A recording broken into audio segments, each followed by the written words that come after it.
Maman, je veux changer de sexe. Qu'est-ce que tu racontes? Ça n'a absolument pas de sens. C'est pourtant vrai, j'ai l'impression d'être prisonnière dans mon corps, je ne suis pas du tout heureuse. Je me sens garçon au plus profond de moi, je serais plus épanouie si je faisais une transition de genre. Ma fille, Dieu t'a fait femme, et s'il a décidé ainsi, c'est que c'est ta véritable identité. Vouloir changer de sexe, c'est aller contre la nature. Tu penses peut-être être plus heureux, mais je peux t'assurer qu'on ne peut pas l'être lorsqu'on nous défions la nature.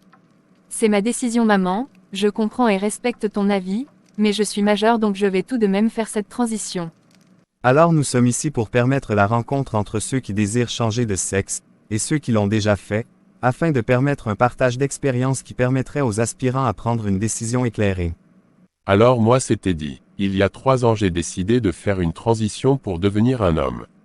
Mais si c'était à refaire, je ne le referais certainement pas. En réalité, je pensais que je serais plus heureux en le faisant, mais j'ai fini par comprendre que le véritable bonheur se trouvait ailleurs.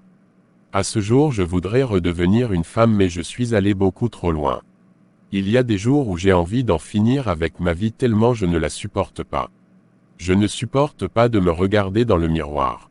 En réalité, je ne me sens pas non plus comme un homme authentique. La transition de genre vient avec un lot de problèmes physiques et psychologiques qu'on ne voit pas quand on ne l'a pas encore fait, parce qu'on est aveuglé par la souffrance. Mais lorsque tu le feras et que tu te rendras compte que tu n'es pas plus heureux qu'avant, et tu voudras tout simplement te supprimer, parce qu'il n'y a pas de retour en arrière possible. Moi aussi, c'est la plus grosse erreur de ma vie.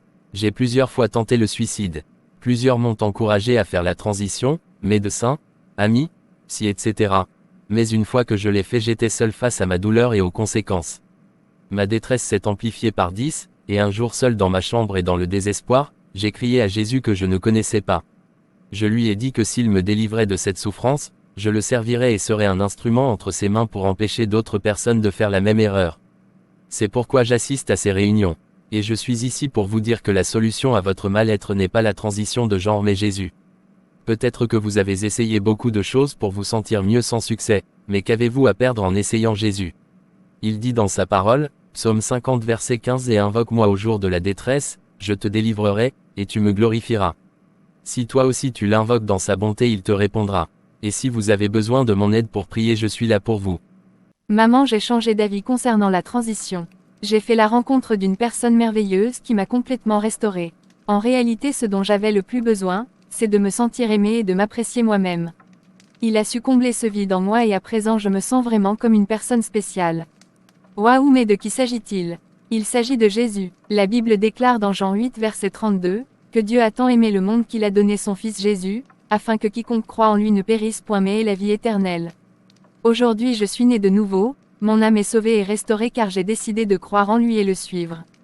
Waouh, quel merveilleux témoignage, je suis tellement impressionnée et je témoigne de la grandeur de Dieu. Il est vraiment bon, lui seul était capable de guérir ton âme. Il est l'alpha et l'oméga, le Tout-Puissant, le médecin au-dessus des médecins. Merci Jésus pour tes bienfaits. Amen.